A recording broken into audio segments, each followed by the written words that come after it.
Welcome back and thanks for staying with us. We'll start it off front page review today with The Nation. Major headline: Nigeria, UAE seal deal on trade, agric manufacturing. And in other news, federal government proposes 1.38 trillion naira for pensions this year. Then, new Abujale likely in 2 weeks. Jemu people, I hail you now, I hail us. Ododo loses 3 advisors. And lawmakers, PANDEF, initiate Fubara Assembly Pally. Then we have Umai, Lagos-Sokoto Highway to unlock businesses in 6 states. Badagry Monarch Akran passes on at 89. Tinubu governor mourns. Next oil, Nekonde, Ernest Obiejese, and Nena Obiejese's appeal suffer major setbacks. So what story do we have? Are we taking first with the Badagry people of Obakran. According to, I'm finding out his name. You know, we've always called him Obakran, but his day Weno Aholu Menutoi the First. Wow, yes, that's his name and title. No, that's Ego. I made sure I tried to read it. Yeah. Send if you are watching. I represent you well, as I used to hear the language. So he passed yesterday at the age of 89. And in Lagos State, he's the longest serving monarch because he was on the throne for 48 years. Wow. First, his career started as a teacher, and then he went into journalism in 1961. He practiced journalism till he was made a king. He had worked with Post group of newspapers. He was also with a sub-editor with the Daily Sketch and then the New Nigerian newspapers as a senior journalist, and before he became the acting news editor for the same newspaper, and then proceeded to, the throne as the Oba of Badagry. And he lasted so long on the throne. I like it when educated people man the throne. You see the trajectory of how Ijebu land opened up, and he too, how his people opened up, and my heart is with them. Yeah. Condole them. The governor of Lagos State, the president of the country, all of the There was a story I didn't take. The DSS, NSCDC operatives arrest 7 trucks laden with stolen lithium. It's the Adibole story that I have. I'm telling you. Adibole story. I took that one, the DSS story. Yeah. 7 trucks have been intercepted in Oyo State, the Southwest Zonal Lithium. Office. Pardon? Oh, yes, they were laden with lithium ore. They were coming from the mine where they are illegally mined. So the DSS intercepted them. They had heard information that 12 trucks were heading to. They caught them in Kwara. They were going to Ilorin. They caught them in Kwara. One of the drivers ran away. They caught 7 trucks, and they were apprehended between 9 p.m. and 10 p.m. on the Okolowo Eyi. Let me not even disgrace myself. On the expressway, Noni.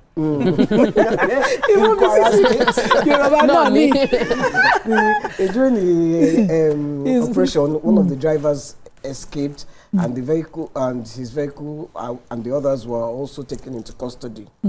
So the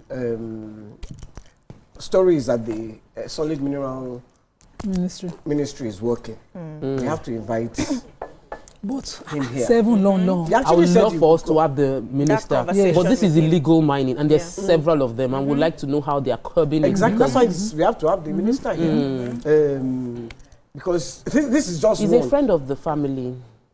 So we should have him. The media family. I saw him at the parties. He was very happy to come on our show. I would love to. Right. So okay, organize it now. What story do you have? Yes, the major headline. So Nigeria and the United Arab Emirates, UAE, are set to sign a comprehensive economic partnership agreement, as SEPA.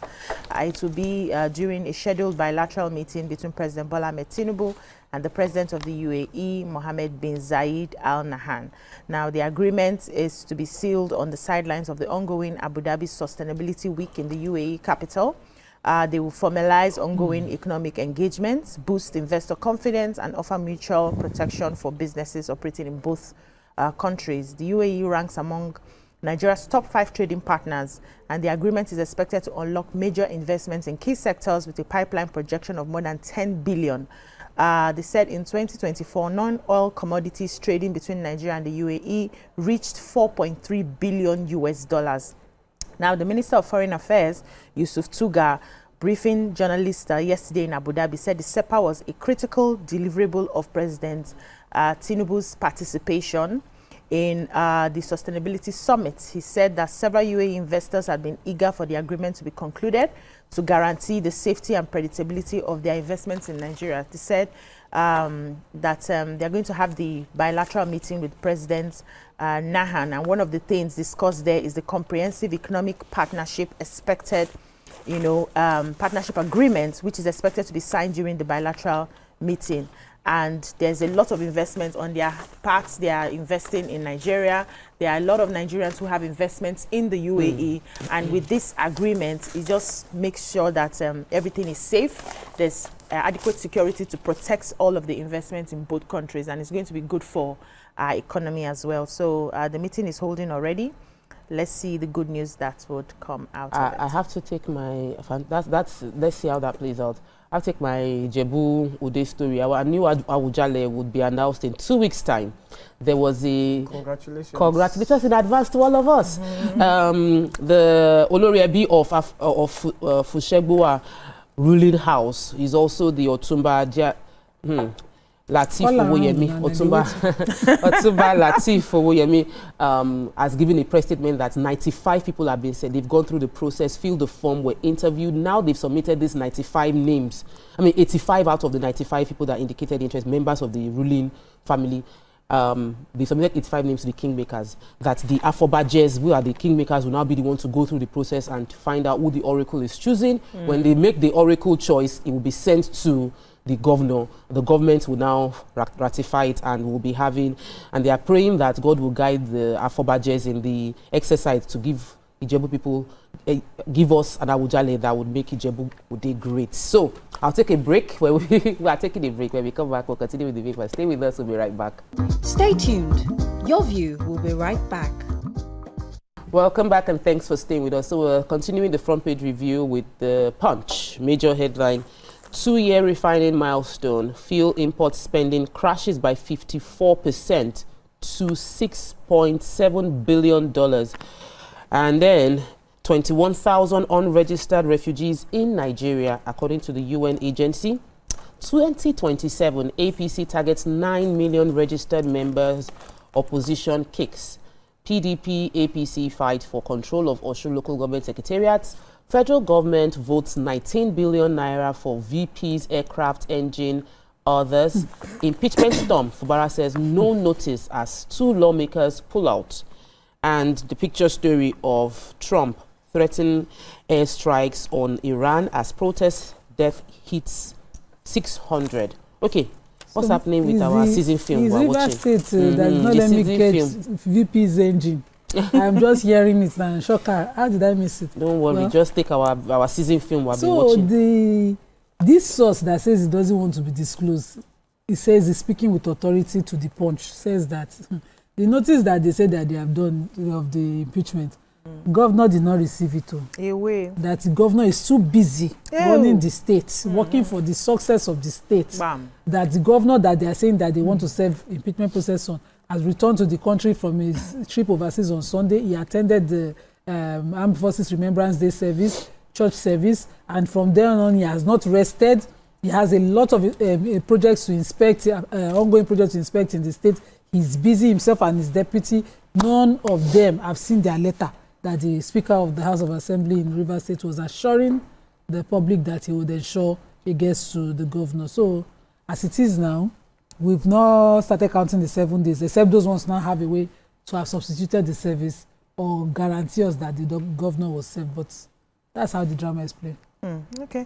I have a story here about the refugees. So they said at least 21,807 foreign refugees and asylum seekers fleeing violence in neighboring countries remain unregistered in Nigeria, denying them access to food assistance, healthcare, and other essential services. This is according to the United Nations. So they said the figures contained in the November 2025 UNHCR dashboard obtained by Punch showed that the unregistered asylum seekers predominantly came from Cameroon's conflict-torn Anglophone region, And data reveal that Nigeria currently hosts a total of 127,000 refugees and asylum seekers from 41 countries, with 21,807 still awaiting registration by the National Commission for Refugees, migrant and internally displaced persons, alongside 80,915 recognized refugees and over 25,000 asylum seekers whose cases are already being processed. So analysis of the successive dashboard revealed that the backlog of the unregistered refugees has fluctuated over the past year, climbing from 21,095 people in December 2024 to a peak of 32,750 people in June 2025, which is a 50% surge in 6 months, before declining to 21,807 by November 2025. So the dashboard had recorded 20,997 persons awaiting registration, suggesting that the new arrivals continue to outpace the federal government's capacity to process them. So the unregistered refugees now still remain ineligible, for them to have access to food, cash assistance, health insurance schemes, and other humanitarian aid, which is leaving many of them in limbo as they struggle to meet basic needs of their host community. So the advice is that the government needs to quickly register them so that they are able to have at least the basics of life than just hanging there and waiting because they have not been registered under that. So I took a story inside the Punch. It was about gunmen demand 100 million for the 8 abducted Edo residents. They had been, this was in the Okpahi of Imoga Kingdom. The Oba Patrick Obajoye is one that disclosed the matter, said they had gone to the hotel to go and they were going to stay there, but they were having drinks. Said the kidnappers came in military fatigue, and they sat down. They were staying at a hotel called the Starboy Hotel. He said they brought drinks pretending to be waiting for someone. Suddenly they just got up, seized the phone of the owner of the hotel, seized the phone of the others, tied all of them up, and then walked them out to, a woman was among them, walked them out into the bush.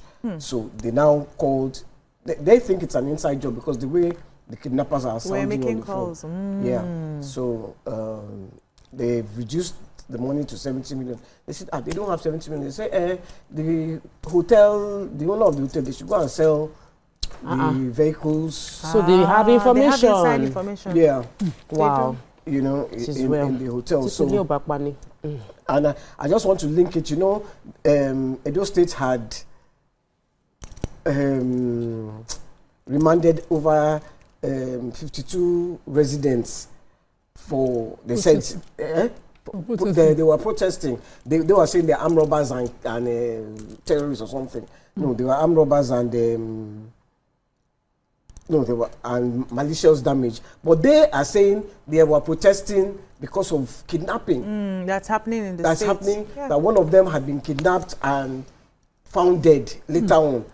So they really need to curb this scourge of kidnapping. Fast. As well. Let's move on. Instead of arresting the people protesting because they are do the work now, they wouldn't have a need to protest. Moving on to Daily Sun, major headline: federal government to spend 11.5 billion naira on pilgrimage in 2026. They've also earmarked 4.6 billion naira on nuclear energy, climate change, and 2.3 trillion naira for agriculture technology ministries. Then we have Ohaneze condoles with Chimamanda over son's death. The NAD, that's the National Association of Resident Doctors, to review strike suspension in 2 weeks as Agbakoba demands immediate overhaul of Nigeria's health system. Osho civil society groups accuse APC officials, police, of illegal occupation of local government secretariats. Tinubu, Sanwo-Olu, others mourn Akran of Badagry. And Nigeria run by press statements while Tinubu governs from foreign hotels, according to Peter Obi. All right, so what story do we take first? Again, I'm on the National Association of Resident Doctors strike. So they are looking, according to them, into their suspension of the strike which they had suspended after 29 days of starting. That was in November. They had gone on strike, a nationwide strike, 1st of November 2025, which they suspended after 29 days when they started negotiations with government. But they're saying now that because of non-fulfillment of agreement by the federal government, they are reviewing how they will resume that strike. The president-elect of the association, Dr. Emmanuel Idoko, said that the decision to suspend the strike followed the meeting with the vice president, Kashim Shettima, and the former Cross River chairman too said that the vice president had appealed to the association to suspend the strike and engage federal government in further discussions.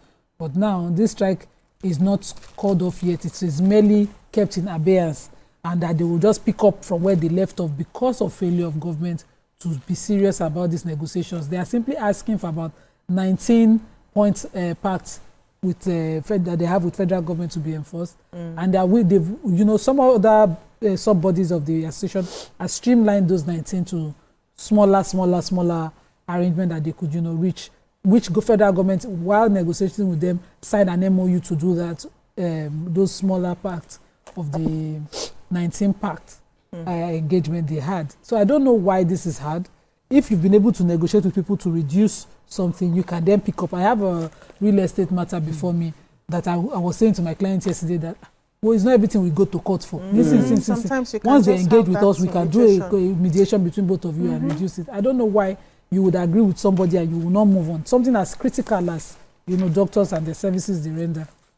In the same news, Olisa Agbakoba was talking about, following the Chimamanda Adichie's child's death. He was talking about an total overhaul of the laws guiding our medical practice in Nigeria. Yeah, talking about that. Yeah. We have to go. We're out of time. However, I want to take the story on pilgrimage because we've been campaigning and canvassing that they should stop this pilgrimage funding, only to have that in 2026, when Nigerians are squeezing and tightening their budget, Nigeria is dedicating 11.5 billion naira to pilgrimage. Yeah. They said that according to the information from in the budget from National Hajj Commission of Nigeria, that's NACO actually. NACON. Okay. National Hajj Commission of Nigeria and the Nigerian Christian Pilgrimage Commission will be receiving 11.5 billion to cover international logistics, accommodation, to staff welfare and infrastructure upgrade. In the scope of the things that are important to us as a country, I do not think that. I think this resource, resident doctors will be grateful to receive this money. Even us will be grateful to receive this money. There are critical areas that we should focus our money on. We don't need to go and pray for Nigeria. The health. We don't need to go and pray for Nigeria. Much more than pilgrims. We'll take a break. When we return, we continue our hot topic. Stay with us. We'll be right back. Stay tuned. Your View will be right back.